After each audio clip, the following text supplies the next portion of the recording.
दोस्तों स्वागत है आपका बिहार न्यूज़ में। दोस्तों मैं हूं फिरदौस गनी और आप देख रहे हैं केडीबी लाइव। दोस्तों आज हो चुका है 31 जनवरी 2023। तो आज की बिहार की टॉप न्यूज़ लेकर आए हैं आपके लिए। तो चलिए शुरू करते हैं फिर आज की पूरे बिहार की टॉप न्यूज़। दोस्तों वीडियो शुरू करने से पहले आपके लिए एक जरूरी सूचना है। सूचना यह है कि अगर आप क्रिकेट प्रेमी हैं यानी कि मैच देखते हैं तो फिर आपके लिए बहुत ही खुशखबरी है, क्योंकि अब मैच से जुड़ी हुई, क्रिकेट से जुड़ी हुई हर एक खबर पा सकते हैं। जहाँ इसके लिए आपको सी स्पोर्ट्स चैनल पर जाना होगा। जी हाँ, इस चैनल का लिंक इस वीडियो के डिस्क्रिप्शन में दे दिया गया है, वहाँ पर क्लिक करके आप इस चैनल पर जा सकते हैं। सब्सक्राइब करने के बाद आपको हर एक खबर क्रिकेट से जुड़ी हुई मिलती रहेगी। तो चलिए शुरू करते हैं फिर आज की पूरे बिहार की टॉप न्यूज़।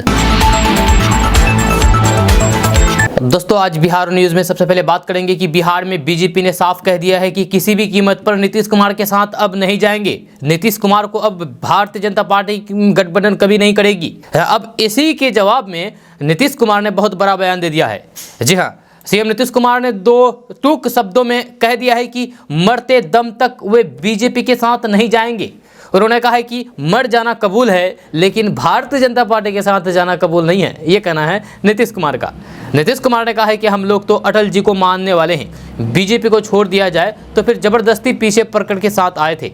जी हाँ, 2020 में हम तो मुख्यमंत्री बनना नहीं चाहते थे, लेकिन पीछे पकड़ करके बना दिया गया। जब चुनाव तो होने दीजिए, सब पता चल जाएगा इन लोगों को। दरअसल राष्ट्रपिता महात्मा गांधी की पुण्यतिथि के मौके पर मुख्यमंत्री नीतीश कुमार गांधी संग्रहालय पहुंचे थे। इस मौके पर जब मीडिया ने सीएम नीतीश कुमार से बीजेपी द्वारा पारित किए गए प्रस्ताव के बारे में पूछा तो फिर नीतीश कुमार तिलमिला गए और दो टूक जवाब दे दिया। जब मुख्यमंत्री नीतीश कुमार ने कहा है कि सवाल ही पैदा नहीं होता है कि वे अब कभी भी बीजेपी के साथ जाएंगे। उन्होंने कहा है कि मर जाना कबूल है लेकिन उनके साथ जाना कबूल नहीं है। जी हाँ, उन्होंने महात्मा गांधी पर कहा है कि बापू तो सबको बचा रहे थे, इसके बाद भी उनकी हत्या कर दी गई। क्यों हत्या की? जब वे मुसलमानों की भी रक्षा कर रहे थे। ये चीज़ें किसी को नहीं भूलना है। आगे मुख्यमंत्री नीतीश कुमार ने कहा है कि लोग जितना भी भुलवाना चाहे या फिर झगड़ा लगवाएं, हमें किसी भी हालात में इसे मंजूर नहीं करना है। ये सब बोगस बातें हैं। वे किस लिए ऐसा बोलते हैं मुझे तो समझ में नहीं आता है। दोस्तों बात करते हैं कि नेपाल बिहार से बिजली खरीदने के लिए आग्रह किया है। जब नेपाल ने बिजली की कमी से निपटने के लिए बिहार से ये निवेदन किया है। जहाँ काठमांडू पोस्ट के अनुसार बिजली की इस कमी से निपटने के लिए एनआई को इस 1 महीने से अधिक समय से बीरगंज क्षेत्र और फिर 12 परसा औद्योगिक गलियारों की बिजली काटनी पड़ी। इसी को लेकर के अब नेपाल द्वारा बिहार से बिजली खरीदने के लिए आग्रह किया है। हालांकि बिहार की तरफ से क्या रिएक्शन आता है ये अभी कहना मुश्किल है। रिपोर्ट में कहा गया है कि नेपाल की बिजली परियोजना की बिजली उत्पादक क्षमता 2200 मेगावाट है। हालांकि इनमें से अधिकांश परियोजनाएं रन ऑफ द रिवर प्रकार की है, इसीलिए वे दिसंबर से अप्रैल तक देश के शुष्क मौसम में 40% कम बिजली का उत्पादन करने में सक्षम है। इससे नेपाल के कुल बिजली उत्पादन में 800 मेगावाट की कमी आई है, जहाँ देश में बिजली की मौजूदा मांग 1683 मेगावाट है। दोस्तों बात करते हैं कि बिहार ने रणजी ट्रॉफी अपनी नाम कर ली है। जहां साकिबुल गनी के दोहरे शतक की बदौलत बिहार ने रणजी ट्रॉफी के प्लेट ग्रुप फाइनल में मणिपुर को 220 रन से रौंद करके खिताब अपने नाम कर लिया है। जब मोइनुल हक स्टेडियम पर बिहार ने मणिपुर के सामने 549 रन का विशाल लक्ष्य रखा। इसके जवाब में मणिपुर 5वें दिन 324 रन पर ऑल आउट हो गए। दोस्तों बात करते हैं कि बिहार से शुरू हुआ रामचरितमानस विवाद अब थमने का नाम नहीं ले रहा है। अब यूपी की राजधानी लखनऊ में रामचरितमानस की प्रतियां जलाई गई है। रामचरितमानस को लेकर के समाजवादी पार्टी के नेता स्वामी प्रसाद मौर्य के दिए गए विवादित बयान के समर्थन में ओबीसी महासंघ सभा उतर आया है। ओबीसी महासभा ने लखनऊ में प्रदर्शन किया और रामचरितमानस की प्रतियां को जलाया। समाजवादी पार्टी के नेता स्वामी प्रसाद मौर्य ने कहा था कि कई करोड़ों लोग रामचरितमानस को नहीं पढ़ते हैं, यह सब बकवास है, ये तुलसीदास ने अपनी खुशी के लिए लिखा है। जय स्वामी प्रसाद मौर्य यहीं पर नहीं रुके। उन्होंने कहा कि सरकार को इसका संज्ञान लेते हुए रामचरितमानस से जो आपत्तिजनक अंश है उसे बाहर कर देना चाहिए या फिर इस पूरी पुस्तक को ही बैन कर देना चाहिए। स्वामी प्रसाद मौर्य ने कहा है कि तुलसीदास की रामचरितमानस में कुछ अंश ऐसे हैं जिन पर हमें आपत्ति है, क्योंकि किसी भी धर्म में किसी को भी गाली देने का कोई अधिकार नहीं है। यह तुलसीदास की रामायण की चौपाई है, इसमें वे शूद्रों को अभद्र जाति का होने का सर्टिफिकेट दे रहे हैं। स्वामी प्रसाद मौर्य के इस बयान के खिलाफ यूपी में धार्मिक भावनाएं भड़काने का केस भी दर्ज हो चुका है। रामचरितमानस पर विवादित बयान देकर के सुर्खियों में आने वाले स्वामी प्रसाद मौर्य ने 80 के दशक में राजनीति में कदम रखा था। दोस्तों बात करते हैं कि शाहरुख खान की फिल्म पठान की बॉक्स ऑफिस पर रिकॉर्ड कमाई को देखकर के लोगों की दीवानगी का साफ अंदाजा लगाया जा सकता है। या सोशल मीडिया पर ऐसे ही कई वीडियो भी इसकी पुष्टि करते हैं, जब थिएटर में स्क्रीनिंग के दौरान फैंस के नाचते गाते सीटी मारते होटिंग करने के कई क्लिप देखने को मिल रहे हैं। लेकिन इन सब के बीच एक ऐसा वीडियो सामने आया है जिसे देख करके यूजर्स हैरान है। इस वीडियो को ट्विटर पर खूब शेयर किया जा रहा है, जिसमें एक शख्स अपने चलने में असमर्थ विकलांग दोस्तों को पीठ पर लाद करके पश्चिम बंगाल की मालदा फिल्म दिखाने थिएटर पहुंचा। दोनों युवक भागलपुर यानी कि बिहार के भागलपुर के रहने वाले हैं। दोनों ट्रेन से कोलकाता पहुंचे। फिर एक ने विकलांग दोस्त को पीठ पर लाद करके थिएटर पहुंचाया। इस वीडियो को शाहरुख खान के एक प्रशंसक क्रेजी फॉर शाहरुख ने ट्विटर पर शेयर किया है। वीडियो को शेयर करते हुए उसने कैप्शन में लिखा है कि शाहरुख का विकलांग प्रशंसक जो अपने पैरों पर नहीं चल सकता, वह बिहार के भागलपुर से अपने दोस्त के कंधे पर सवार होकर के पश्चिम बंगाल के मालदा में शम्सी पवन टॉकीज सिनेमा हॉल में फिल्म पठान देखने गया है। इस वीडियो ने शाहरुख खान के फैंस का दिल जीत लिया है। जहाँ नेटिज्म ने दोस्त को असली हीरो कहा है। एक ने लिखा है कि शाहरुख खान की शक्ति अविश्वसनीय रूप से चलती है, इसलिए हम उससे प्यार करते हैं। एक यूजर ने कहा है कि यह शाहरुख खान की लोकप्रियता के बारे में बहुत कुछ बताता है। दोस्तों बात करते हैं कि देश के गृह मंत्री अमित शाह के बिहार दौरे की तारीख में बदलाव किया गया है। वह अब 25 फरवरी को बिहार आएंगे। केंद्रीय गृह मंत्री अमित शाह ने इसकी सूचना बिहार भाजपा के नेताओं को दे दी है। भाजपा सांसद विवेक ठाकुर ने बताया है कि अमित शाह की पूर्व निर्धारित कार्यक्रम में तब्दीली हुई है। जब पहले वे 22 फरवरी को बिहार आने वाले थे, लेकिन अब 25 फरवरी को बिहार आएंगे, क्योंकि 22 फरवरी को केंद्रीय कैबिनेट की बैठक निर्धारित है। आपको बता दूं कि इसके पहले अमित शाह 2 बार बिहार का दौरा कर चुके हैं। महागठबंधन की सरकार बनने के बाद उन्होंने पहली बार 23 और फिर 24 सितंबर को सीमांचल का दौरा किया था। इसके बाद 11 अक्टूबर को लोकनायक जयप्रकाश नारायण की जयंती पर आयोजित कार्यक्रम में शामिल होने के लिए शताब्दी दिहाड़ा आए हुए थे। इन दोनों दौरे से बिहार का सियासी तापमान बढ़ गया था। दोस्तों बात करते हैं कि बिहार के मुख्यमंत्री नीतीश कुमार ने पिछले साल अगस्त के महीने में बीजेपी से अपना नाता तोड़ करके राजद के साथ मिलकर के सरकार बना लिया। इसके बाद इसको लेकर के बिहार के विपक्ष में बैठी पार्टियों द्वारा इसे नीतीश कुमार द्वारा जनादेश का अपमान बता करके हमला किया जा रहा है। जहाँ वहीं भाजपा की तरफ से अब ये साफ कर दिया गया है कि वे लोग अब किसी भी सूरत में नीतीश कुमार के साथ नहीं जाएंगे। इस बीच अब इस पूरे मामले को लेकर के लोक जनशक्ति पार्टी के रामविलास के राष्ट्रीय अध्यक्ष चिराग पासवान की प्रतिक्रिया सामने आई है। उन्होंने भाजपा के इस फैसले को काफी सराहा है और स्वागत किया है। चिराग पासवान ने कहा है कि जब 2020 के चुनाव परिणाम के बाद एनडीए की सरकार बनी थी, तभी से मैं ये कहता आ रहा था कि नीतीश कुमार अपना पाला बदल देंगे और दूसरे के साथ चले जाएंगे। इसकी लालसा अब पीएम बनने की है, लेकिन उस दौरान मेरी बातों पर किसी ने ध्यान नहीं दिया। आज ये बातें सबके सामने हैं। इसके अलावा उन्होंने कहा कि बिहार की वर्तमान सरकार अपना कार्यकाल पूरा नहीं कर पाएगी। बिहार में वापस से चुनाव होना तय है। अब इस सरकार में दूरी साफ तौर पर नजर आने लगी है। इस तरीके से महागठबंधन में शामिल 2 बड़े दलों की नेता एक दूसरे पर आरोप प्रत्यारोप करने में लगे हुए हैं। इससे साफ है कि ये सरकार अपना कार्यकाल पूरा नहीं कर सकेगी। चिराग पासवान ने कहा है कि बिहार की जनता ने नीतीश कुमार के साथ भाजपा को जनादेश दिया था, लेकिन नीतीश कुमार ने उनका अपमान कर दिया और किसी और के साथ सरकार बना ली। लेकिन अब बिहार की जनता ने तय कर लिया है कि उनको कुर्सी से हटाना है और फिर ये बेहद जल्द होने वाला है। दोस्तों बात करते हैं कि रामचरितमानस की प्रतियां जलाने के मामले में पीजीआई पुलिस ने रविवार की देर रात स्वामी प्रसाद मौर्य समेत 10 नामजद और फिर कुछ अज्ञात के खिलाफ केस दर्ज कर लिया है। जब मामले में पुलिस ने सोमवार की सुबह ही 5 आरोपियों की गिरफ्तार भी कर लिया गया है। इस बीच अन्य लोगों की गिरफ्तारी को लेकर के दबिश दी जा रही है। जहाँ पुलिस का कहना है कि जल्द ही सभी बाकी को भी गिरफ्तार कर लिया जाएगा।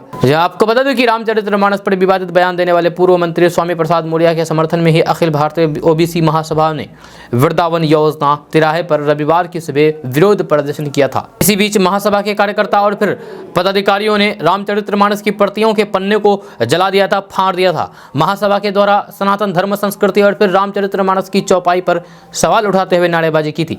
महासभा के पदाधिकारी देवेंद्र यादव ने कहा था कि चौपाई में जातियों के विषय में गलत बात लिखी गई है। यदि इसमें जल्द संशोधन नहीं होता है तो फिर सड़क पर उतर करके विरोध प्रदर्शन किया जाएगा। दोस्तों बात करते हैं कि जमीन खरीदते समय अब किसी के साथ धोखा नहीं होगा। विवाद की स्थिति में पुलिस कंप्यूटर पर यह जान लेगी कि उसके थाना क्षेत्र में किस रकबा के किस खेसरा में कौन प्लॉट विवादित है और कौन सा नहीं। जमीनों की GIS मैपिंग में जमीन और फिर उसके विवाद की प्रकृति को रंग के आधार पर दिखाया जाएगा। जहाँ इसमें लाल, पीला और फिर हरा रंग का प्रयोग होगा। जहाँ नक्शा में लाल रंग का मतलब होगा कि जमीन नहीं खरीदनी है, जहाँ इस पर विवाद है। इस संबंध में गृह विभाग के अपर मुख्य सचिव चैतन्य प्रसाद ने दिशा निर्देश जारी कर दिया है, जहाँ उनके आदेश पर भू समाधान पोर्टल को अपडेट किया जा रहा है। जमीन विवाद बढ़ने और उससे होने वाले अपराधों को लेकर के GIS मैपिंग से निगरानी हो रही है, जहाँ जिसमें विवादित भूमि को अलग अलग रंगों से चिन्हित करके दिखाया गया है। जहाँ रंग के अनुसार ही जमीन के विवाद का पता चलता है कि वहाँ विवाद कितना गंभीर है। दोस्तों बात करते हैं कि देश में लव जिहाद, लैंड जिहाद और भी अवैध धर्मांतरण को लेकर के तरह तरह की बातें हिंदू संगठनों द्वारा किया जा रहा है। इसी को लेकर के हिंदू संगठन ने एक कल रैली निकाली और रैली में लव जिहाद, लैंड जिहाद और भी अवैध धर्मांतरण को लेकर के कानून बनाने की मांग की है। जी हाँ, इसमें विश्व हिंदू परिषद, बजरंग दल, राष्ट्रीय स्वयंसेवक संघ यानी कि RSS और भाजपा से जुड़े लोग शामिल हुए।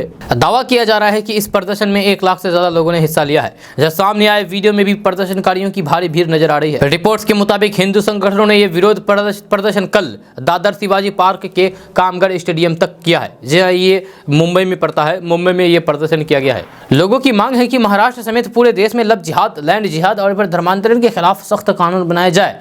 प्रदर्शनकारियों का कहना है कि सरकारी जमीन पर अतिक्रमण बंद हो, अवैध इस्लामी मजहबी स्थलों पर कार्रवाई की जाए और लैंड जिहाद के खिलाफ सख्त एक्शन लिया जाए। इस प्रदर्शन में बड़ी तादाद में भाजपा के नेता भी शामिल हुए। दोस्तों बात करते हैं कि गोरखपुर से सिलीगुड़ी या फिर सिलीगुड़ी से गोरखपुर एक्सप्रेसवे का निर्माण जल्द शुरू होने की उम्मीद है। जहां इस एक्सप्रेसवे के लिए तेजी से जमीन अधिग्रहण कार्य जारी है। जहां ये एक्सप्रेसवे यूपी से शुरू होकर के बिहार से गुजरते हुए पश्चिम बंगाल को जाएगा।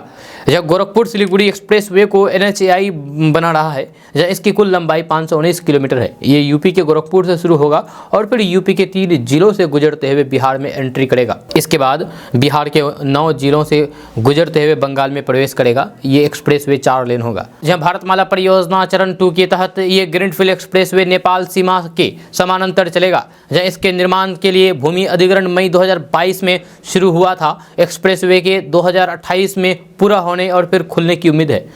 इस एक्सप्रेसवे से सबसे ज़्यादा फायदा बिहार को होने वाला है। जहाँ इसके 9 जिलों से ये एक्सप्रेसवे गुजरेगा। इन जिलों की ये एक्सप्रेसवे से कायापलट होने की उम्मीद है। एक्सप्रेसवे का लगभग 84 किलोमीटर हिस्सा उत्तर प्रदेश के गोरखपुर, देवरिया और कुशीनगर जिलों से होकर के गुजरेगा। बिहार के भीतर ये पश्चिमी चंपारण, पूर्वी चंपारण, शिवहर, सीतामढ़ी, दरभंगा, मधुबनी, सुपौल, फॉरबिसगंज और किशनगंज के 9 जिलों से होकर के गुजरेगा। इसके बाद दार्जिलिंग और फिर सिलीगुड़ी से होकर के गुजरेगा। जहाँ गोरखपुर सिलीगुड़ी एक्सप्रेसवे के लिए तीनों राज्यों में भूमि अधिग्रहण का काम जारी है। जैसे ही जमीन अधिग्रहण का काम 80% का पूरा हो जाएगा, इसके लिए टेंडर जारी कर दिया जाएगा। इस एक्सप्रेसवे के निर्माण पर 32,000 करोड़ रुपए खर्च होने की उम्मीद है। दोस्तों बात करते हैं कि बिजली कंपनी के CMD और फिर DM के निर्देश पर वित्तीय वर्ष के अंतिम क्वार्टर में राजस्व वसूली के लक्ष्य को पूरा करने को लेकर के बकायेदारों से बिजली काटी जा रही है। जहाँ मुजफ्फरपुर के बीते 4 दिनों में 5,000 से अधिक बकायेदारों की बिजली काटी गई है। चारों डिवीजन के कार्यपालक अभियंता ने कहा है कि ये सख्ती मार्च अंत तक लगातार जारी रहेगा।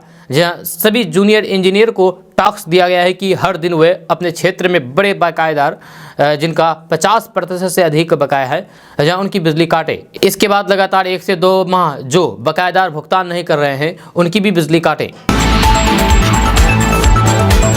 तो दोस्तों बात करते हैं कि शिक्षा व्यवस्था दुरुस्त करने के लिए गांव-गांव स्कूल खोले जा रहे हैं, लेकिन स्थिति ऐसी है कि कई जगहों पर भवन तो बना दिया गया है, लेकिन कोई संसाधन उपलब्ध नहीं है। या दर्जनों स्कूलों का निर्माण ऐसी जगह कर दिया गया है जहां आने जाने का रास्ता ही नहीं है। या बिहार के मुजफ्फरपुर में 2 दशक से खेत की मेर और फिर पगडंडी के सहारे बच्चे स्कूल जा रहे हैं।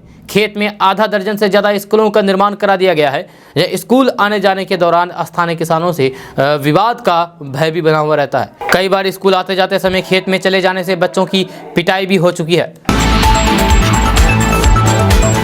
दोस्तों बात करते हैं कि बिहार की बिजली आपूर्ति कंपनियों ने वर्तमान वित्तीय वर्ष 2022-23 के पहले 300 दिनों में 10,000 करोड़ रुपए का रिकॉर्ड राजस्व संगठित किया है। ये पिछले वित्तीय वर्ष 2021-22 की तुलना में 28% अधिक है। बिजली कंपनियों ने 2021-22 में 357 दिनों में 10,000 करोड़ के आंकड़े को पार कर दिया है। वहीं 2022-23 में इस आंकड़े को पार करने में बिजली कंपनियों को 300 दिन का वक्त लगेगा।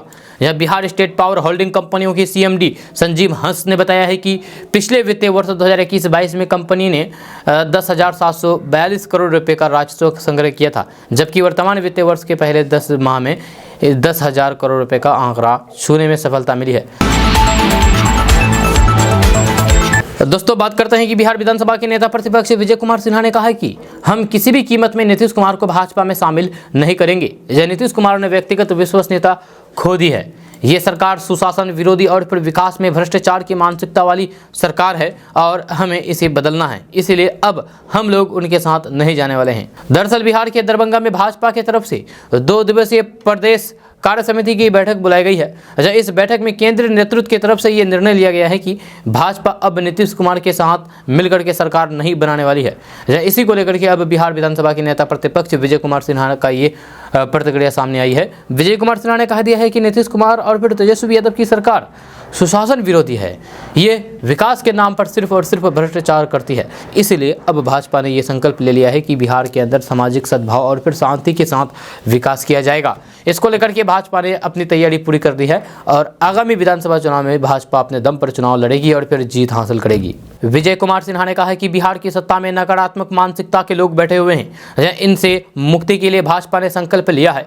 आगामी लोकसभा और बिहार विधानसभा का चुनाव भारतीय जनता पार्टी यानी कि भाजपा अपने दम पर लड़ेगी और भाजपा के आशीर्वाद से देश और फिर बिहार में पूर्ण बहुमत की सरकार बनाएंगी। नीतीश कुमार को प्रदेश की जनता रिजेक्ट कर चुकी है। 2020 के बिहार विधानसभा चुनाव में नीतीश कुमार अगर भाजपा के साथ नहीं होते तो फिर उनके दल को 10 सीटें भी हासिल नहीं होती। दोस्तों सोचिए, अगर आपको अचानक ये पता चल जाए कि कोई दूसरा शख्स आपके नाम से 25 साल से नौकरी कर रहा हो तो फिर आप पर क्या गुजरेगी। हैरान कर देने वाला ये वाकया कुशीनगर यानी कि उत्तर प्रदेश के कुशीनगर से आया है, जहां किसी दूसरे शख्स के नाम पर एक व्यक्ति 25 साल से सेना में नौकरी कर रहा था। हाथों में कागज का पुलिंदा लेकर के दर दर की ठोकर खाने को मजबूरी इस शख्स का नाम राम प्यारे है, जो अपने नाम को साबित करने के लिए हुक्मरानों की चौखट पर पिछले 10 साल से माथा रगड़ रहा है, लेकिन नतीजा अब तक नहीं आया है। इनके नाम का इस्तेमाल करके असम राइफल में नौकरी कर रहे राजेंद्र नाम के शख्स की मौज है, जो पिछले 25 साल से मलाई काट रहे हैं। दरअसल कहानी 25 साल पहले शुरू हुई है। दोस्तों बात करते हैं कि बिहार के मुख्यमंत्री नीतीश कुमार ने खुद के भाजपा में शामिल होने को लेकर के चल रही अटकलों पर पूर्ण विराम लगा दिया है। सीएम नीतीश कुमार ने साफ तौर पर कह दिया है कि मरने का होगा तो फिर मर जाएंगे, लेकिन अब गलती से भी भाजपा में शामिल नहीं होंगे, जो आपको पहले भी बताया गया है इस वीडियो में। नीतीश कुमार ने कहा है कि वर्तमान में भी भाजपा पहले की अटल जी की भाजपा की तरह नहीं है। इस बीच सीएम नीतीश कुमार के इस बयान पर अब भाजपा की तरफ से भी प्रतिक्रिया आनी शुरू हो चुकी है। भाजपा की तरफ से यह कहा जाना शुरू कर दिया गया है कि नीतीश कुमार को हमने ही सरकार चलाना सिखाया है। दरअसल बिहार विधान परिषद के नेता विरोधी दल सम्राट चौधरी ने सीएम नीतीश कुमार के मरते दम तक भाजपा के साथ नहीं जाने के सवाल का जवाब देते हुए कहा कि बीजेपी ने ही नीतीश कुमार को अपने कंधे पर बैठा करके सरकार चलाने के बारे में सिखाया।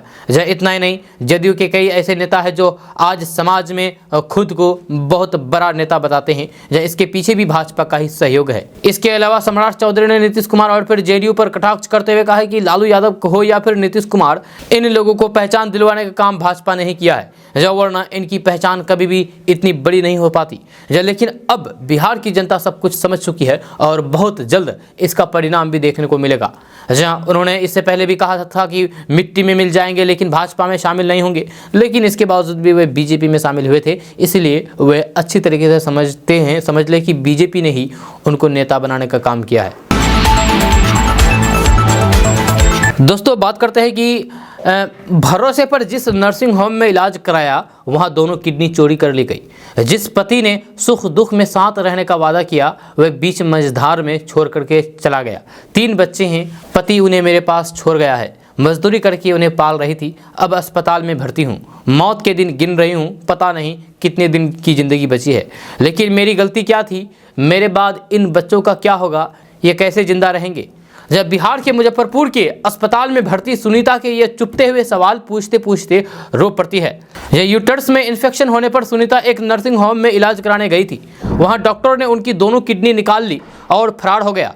अब सुनीता का इलाज मुजफ्फरपुर के एसके मेडिकल कॉलेज में चल रहा है। यह हालात दिन ब दिन खराब होते जा रही है। हर 2 दिन में उनका डायलिसिस करना पड़ता है। जब कई लोग किडनी देने आगे आए लेकिन मैच ना होने के चलते ट्रांसप्लांट नहीं हो सका। सुनीता के 3 बच्चे भी मासूम निगाहों से अपनी मां की हालात देखते रहते हैं। जब कोई सुनीता को देखने आता है तो फिर वे उनसे यही सवाल पूछते हैं कि इन मासूमों का क्या कसूर है, मेरे बाद इनका क्या होगा। जब कुछ दिनों पहले तक सुनीता का पति अकलूराम भी उसके साथ था, जब वह किडनी देने के लिए भी तैयार था, लेकिन उसकी किडनी भी मैच नहीं हुई। या किसी बात को लेकर के अकलूराम की सुनीता से लड़ाई हो गई और फिर वे तीनों बच्चों को उसके पास छोड़ करके रफू चक्कर हो गया, फरार हो गया। जाते जाते उसकी कही बात सुनीता के जख्मों को और हरा कर गई। अकलूराम ने जाते समय सुनीता से कहा कि अब तुमसे मेरी जिंदगी नहीं चल पाएगी, इसीलिए मैं जा रहा हूँ। पति से हुई लड़ाई का जिक्र करते समय सुनीता फपक फपक करके रोने लगती है। वह कहती है कि जब अच्छी हालात में थी तो फिर खुद भी मजदूरी करती थी, बच्चों को कोई कमी ना आए इसका पूरा ख्याल रखती थी। जब पति के आखिरी शब्द याद करते हुए वे कहती है कि जाते समय उन्होंने कहा था कि तुम्हारे साथ ज़िंदगी चलाना अब मुश्किल है, तुम जियो या फिर मरो, मुझे इससे कोई मतलब नहीं है। या सुनीता को इस बात का डर है कि पति उसे छोड़ करके अब दूसरी शादी दोस्तों बात करते हैं कि कांग्रेस पार्टी की भारत जोड़ो यात्रा जम्मू कश्मीर के श्रीनगर के लाल चौक पहुंची। जब कांग्रेस सांसद राहुल गांधी ने ऐतिहासिक लाल चौक पर तिरंगा फहराया। तिरंगा झंडा फहराने के बाद राहुल गांधी ने ट्वीट करके कहा है कि लाल चौक पर तिरंगा लहरा करके भारत से किया वादा आज पूरा हुआ है। नफरत हारेगी, मोहब्बत जीतेगी, भारत में उम्मीदों का नया सवेरा होगा। लाल चौक पर जब राहुल गांधी ने तिरंगा फहराया तो उस समय कांग्रेस महासचिव प्रियंका गांधी समेत पार्टी के कई नेता और हजारों की संख्या में पार्टी के कार्यकर्ता मौजूद रहे। करीब 5 महीने चली कांग्रेस की भारत जोड़ो यात्रा का सोमवार को जम्मू कश्मीर के श्रीनगर में समापन किया गया, जहां श्रीनगर के शेर कश्मीर स्टेडियम में समापन समारोह किया गया। इस सभा में कांग्रेस की तरफ से भारी भीड़ जुटाई गई। दोस्तों बात करते हैं कि बीजेपी ने बिहार के मुख्यमंत्री नीतीश कुमार को लेकर के अपने सबसे कड़े स्टैंड को जारी किया है। जब बीजेपी ने कहा है कि नीतीश कुमार बिहार की राजनीति में बोझ बन गए हैं, जब उनकी हैसियत अब 10 से 15 सीट जीतने की भी नहीं रह गई है। बार बार धोखा देने वाले नीतीश कुमार से अब इस जिंदगी में कभी भी कोई समझौता नहीं होगा। जी हाँ, भारतीय जनता पार्टी के प्रदेश कार्य समिति की बैठक दरभंगा में चली। वहां बीजेपी के प्रदेश प्रभारी विनोद तावड़े ने अपनी पार्टी के नेताओं को जानकारी दी है कि प्रधानमंत्री नरेंद्र मोदी और गृह मंत्री अमित शाह और राष्ट्रीय अध्यक्ष जेपी नड्डा का सर्वसम्मत फैसला है कि अब नीतीश कुमार से किसी तरीके का कोई भी समझौता नहीं किया जाएगा। इसके बाद भाजपा कार्य समिति की बैठक में इस पर चर्चा हुई। पूर्व डिप्टी सीएम सुशील कुमार मोदी ने इसकी जानकारी देते हुए बताया है कि भाजपा ने तय कर लिया है कि नीतीश कुमार से इस जिंदगी में कभी समझौता नहीं होगा। यह नीतीश कुमार बिहार की राजनीति के लिए बोझ हो गए हैं। यह समझौता उससे होता है जिसकी कोई ताकत होती है, या जिसकी कोई ताकत नहीं है उसके बारे में क्या बात की जाए। यह नीतीश कुमार के पास ना तो कोई वोट बचा है और ना ही कोई वोट ट्रांसफ़र कर सकते हैं। तो सुशील कुमार मोदी ने कहा है कि 2020 के विधानसभा चुनाव में नीतीश कुमार 43 सीट भी इसलिए जीत गए क्योंकि बीजेपी ने सारी ताकत झोंक दी थी। या खुद प्रधानमंत्री नरेंद्र मोदी ने बिहार आकर के नीतीश कुमार की पार्टी के लिए प्रचार किया, वरना वे तो 15 सीट में भी नहीं जीत पाते। अब नीतीश कुमार राजद के साथ रहे या फिर किसी दूसरे पार्टी के साथ जाए, उस पार्टी को भी ले डूबेंगे जब उनके पास वोट दिलाने का क्षमता नहीं रह गई है। बीजेपी तो खुश है कि वे छोड़ करके चले गए हैं। अब बीजेपी अपनी ताकत के बल पर 2025 में बिहार में सरकार बनाएगी। 2024 के लोकसभा चुनाव में भी बीजेपी प्रचंड बहुमत से जीत हासिल करेगी। लिहाजा अब कोई सवाल ही नहीं होता है कि नीतीश कुमार से इस जिंदगी में कोई समझौता होगा। दोस्तों बात करते हैं कि जेएनयू के पूर्व छात्र संघ अध्यक्ष कन्हैया कुमार का कद कांग्रेस के अंदर लगातार बढ़ता ही जा रहा है। राहुल गांधी की भारत जोड़ो यात्रा में उनके सह यात्री के रूप में चलने वाले कन्हैया कुमार को अब पार्टी ने त्रिपुरा विधानसभा चुनाव के लिए स्टार प्रचारक बनाया है। दरअसल त्रिपुरा विधानसभा में सीट पर आगामी 16 फरवरी को मतदान होने हैं, जब यहाँ 60 विधानसभा सीटों पर मतदान करवाया जाएगा। इसको लेकर के कांग्रेस गठबंधन ने सभी सीटों पर अपने उम्मीदवार घोषित कर दिए हैं। जब यहाँ कांग्रेस 13 सीटों पर चुनाव लड़ रही है। है। इसके बाद अब इस विधानसभा में चुनाव प्रचार करने को लेकर के उसने स्टार प्रचारकों की सूची तैयार कर दी है। इस सूची में बिहार कांग्रेस से सिर्फ 2 स्टार प्रचारक को शामिल किया गया है। जी हां, जिसमें पहला नाम कन्हैया कुमार का है तो फिर दूसरा नाम बिहार कांग्रेस के प्रदेश अध्यक्ष और पार्टी के राज्यसभा सदस्य डॉक्टर अखिलेश प्रसाद सिंह का। यह जानकारी के लिए आपको बता दूं कि कांग्रेस की तरफ से जो स्टार प्रचारकों की सूची तैयार की गई है उसमें पार्टी के राष्ट्रीय अध्यक्ष मल्लिकार्जुन खड़गे, प्रियंका गांधी, राहुल गांधी, अधीर रंजन चौधरी जैसे बड़े नेता का नाम शामिल किया गया है। इस सूची में बिहार से 2 लोगों का नाम सामने किया गया है। आपको बता दें कि बिहार कांग्रेस की तरफ से जिन 2 नामों के लिए मुहर लगी है उनमें कन्हैया कुमार लगातार पार्टी के कामों में सक्रियता से भाग लेते हुए नजर आ रहे हैं। कन्हैया कुमार अपने छात्र संघ के दिनों से भाजपा और फिर उनकी नीतियों के खिलाफ हमलावर रहे हैं। उनका यही तेवर कांग्रेस को फायदा पहुंचा सकता है। वहीं अखिलेश सिंह कांग्रेस पार्टी के वे चेहरे हैं जो अपने बूते काफ़ी कुछ कर गुजरने का मादा रखते हैं। इसी को ध्यान में रखते हुए पार्टी ने इन 2 नेताओं को स्टार प्रचारक बना करके त्रिपुरा भेजने का प्लान बनाया है। दोस्तों बात करते हैं कि नेताओं के अजीबोगरीब बयानबाजी का सिलसिला जारी है। जहाँ हर रोज कोई ना कोई नेता कुछ ऐसा बोल देते हैं जिससे एक नया विवाद खड़ा हो जाता है।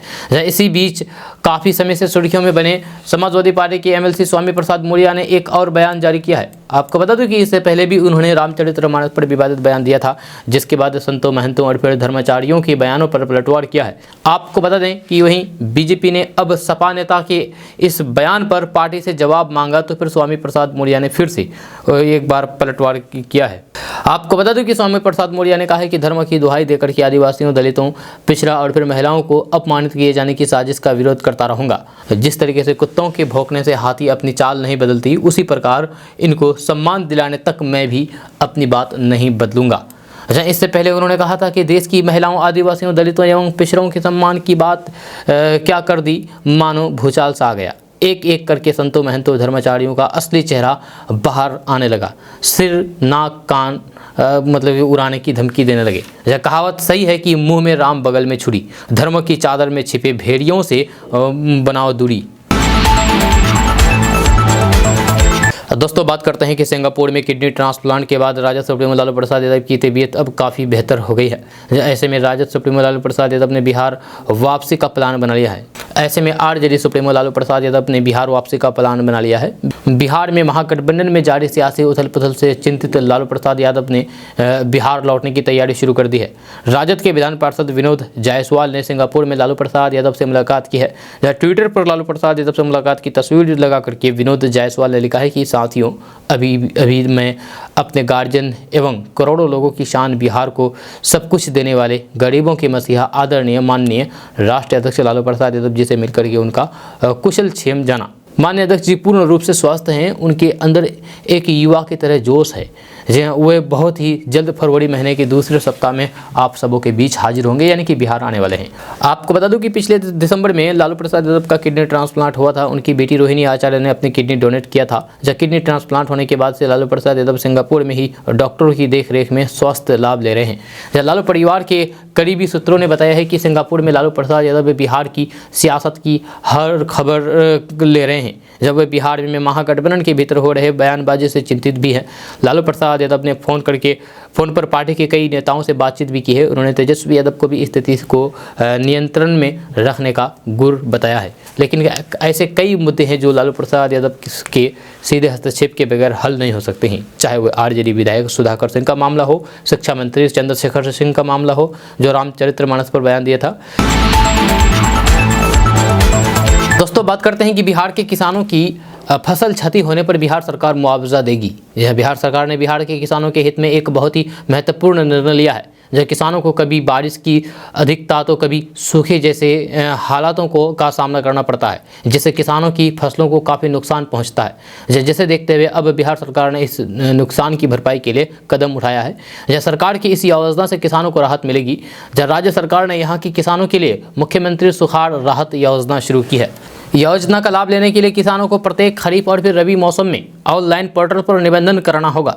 जब रबी में अगस्त सितंबर, खरीफ में मार्च अप्रैल तक किसानों के खाते में RTGS या फिर NEFT से सहायता राशि दी जाएगी। यह बिहार सरकार द्वारा बिहार के किसानों को आर्थिक मदद प्रदान करने के लिए बिहार सुखाड़ राहत योजना को शुरू किया गया है, जिसके माध्यम से बिहार के किसानों को आर्थिक मदद के तहत 3500 रुपये की आर्थिक मदद प्रदान की जाएगी। बिहार के जो किसान सुखाड़ से परेशान हैं, जहाँ उनको विशेष तौर पर आर्थिक सहायता राशि दी जाएगी, जिसके लिए बिहार सरकार द्वारा 500 करोड़ रुपए का बजट निर्धारित किया गया है। खास बात यह है कि पैसा सीधा किसानों के खाते में ट्रांसफर किया जा सकता है। खास बात यह है कि पैसा सीधा किसानों के खाते में ट्रांसफर किया जाएगा। जी हाँ, इस योजना का लाभ लेने के लिए किसानों को आपदा विभाग की संपूर्ति पोर्टल पर आवेदन करना होगा। जहाँ इसके अलावा प्राकृतिक आपदा की स्थिति में जब फसल क्षति होती है तो फिर किसानों को सरकार के द्वारा क्षतिपूर्ण अनुदान दिया जाता है।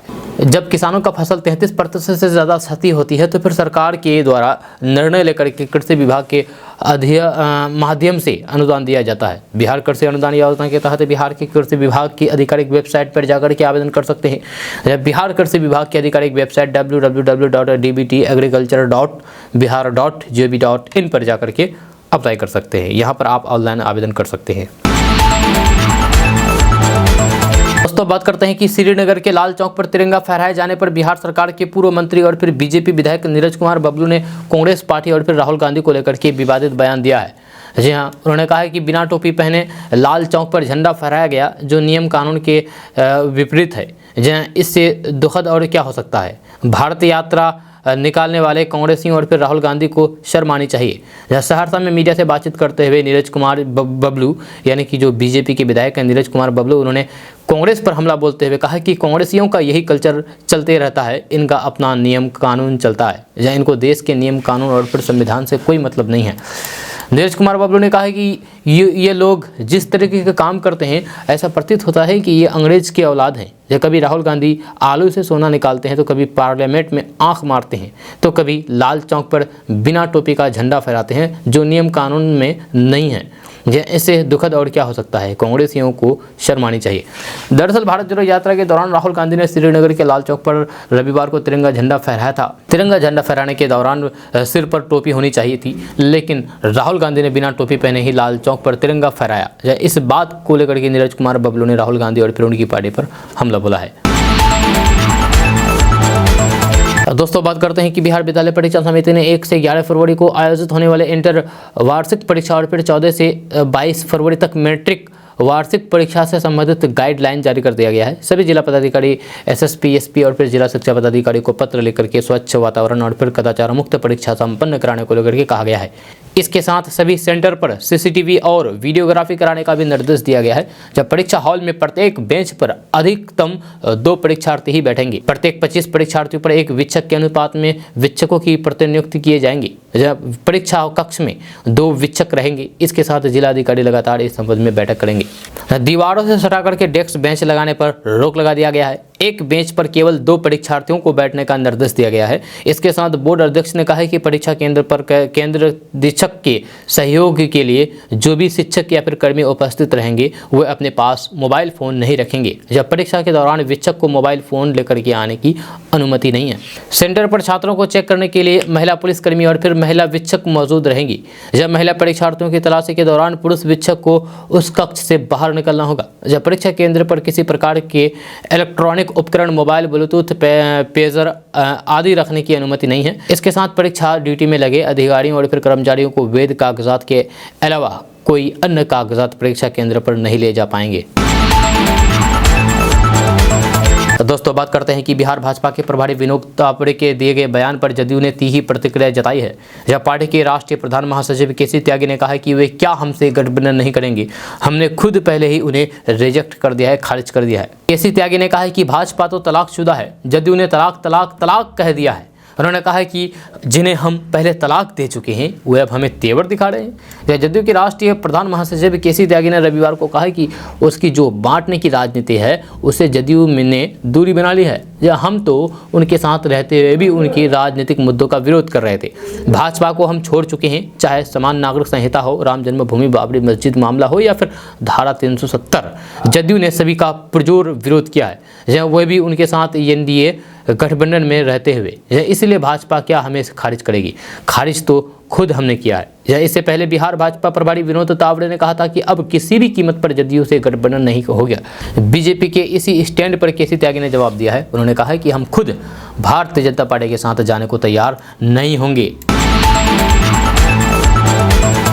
दोस्तों बात करते हैं कि बिहार के पूर्णिया में साइबर अपराधियों के हौसले बुलंद हैं। जैसे साइबर क्रिमिनल रोजाना कहीं ना कहीं साइबर क्राइम को अंजाम देने की फिराक में जुटे हुए रहते हैं। इसी क्रम में साइबर क्राइम की योजना बना रहे 8 साइबर अपराधियों को पुलिस ने गिरफ्तार किया है। बताया जा रहा है कि गोंदिया पुलिस को उस समय बड़ी सफलता मिली है जब 8 साइबर अपराधियों को गिरफ्तार किया गया है। साइबर अपराधी अपराध करने के लिए योजना बना रहे थे, तभी पुलिस ने सभी को पकड़ लिया। जब पकड़े गए अपराधियों के पास से पुलिस ने polymer stamp machine, polymer liquid, 2 बोतल पॉलीमर रबर सीट, आधार नंबर अंकित करने वाले कागजात की पुड़िया में फिंगरप्रिंट, 7 मोबाइल फ़ोन, अलग अलग बैंक में के कुल 8 पासबुक और लगभग 23,000 रुपये नगद बरामद किया गया है। मिली जानकारी के अनुसार पूर्णिया पुलिस को गुप्त सूचना मिली थी कि कस्बा थाना क्षेत्र में कुछ अपराधी बड़ी घटना को अंजाम देने की योजना बना रहे हैं, जिसके बाद पूर्णिया के आरची अधीक्षक आमिर जावेद, डीएसपी सुरेंद्र कुमार सरोज के नेतृत्व में एक टीम गठित की गई और गुप्त सूचना के आधार पर 8 अपराधियों को, साइबर अपराधियों को गिरफ्तार कर लिया गया है। दोस्तों बात करते हैं कि भाजपा के प्रदेश अध्यक्ष डॉक्टर संजय जायसवाल ने उप मुख्यमंत्री तेजस्वी यादव का नाम लिए बिना कहा कि चुनाव के समय 10 लाख युवाओं को नौकरी देने का वादा करने वालों की कलम आज कहीं खो गई है। आरोप लगाया है कि बिहार के युवाओं के साथ धोखा हुआ है। जब से महागठबंधन की सरकार बनी है, हर परीक्षा में पेपर लीक हो रहा है और फिर इसमें पूरी तरीके से सरकार शामिल है। शराबबंदी की आड़ में शराब की बिक्री करवाई जा रही है। इस कारण जहरीली शराब की शिकार आम जनता हो रही है। जी हाँ, उत्तर प्रदेश के उप मुख्यमंत्री केशव प्रसाद मौर्य ने कहा है कि अगले लोकसभा चुनाव में भाजपा यूपी बिहार की सभी 120 सीटें जीतेगी और फिर केंद्र में फिर से नरेंद्र मोदी की सरकार बनाएंगी। दरभंगा में भाजपा प्रदेश कार्य समिति की 2 दिवसीय बैठक के अंतिम दिन रविवार को उन्होंने कहा कि नरेंद्र मोदी के नेतृत्व में भारत की प्रतिष्ठा बढ़ी है। उन्होंने कहा है कि सभी कार्यकर्ता मिलकर के 2024 के लोकसभा चुनाव की तैयारी में जुट गए हैं और केंद्र की योजनाओं को जन जन तक पहुंचाएं। दोस्तों आज का न्यूज़ बस यहाँ तक। कैसा लगा नीचे कमेंट बॉक्स में कमेंट करके जरूर बताइएगा। अगर आप इसके बारे में कुछ कहना चाहते हैं तो फिर कमेंट करके जरूर कह सकते हैं। तो चलिए मिलते हैं फिर नेक्स्ट वीडियो के साथ, तब तक के लिए जय हिंद, जय बिहार।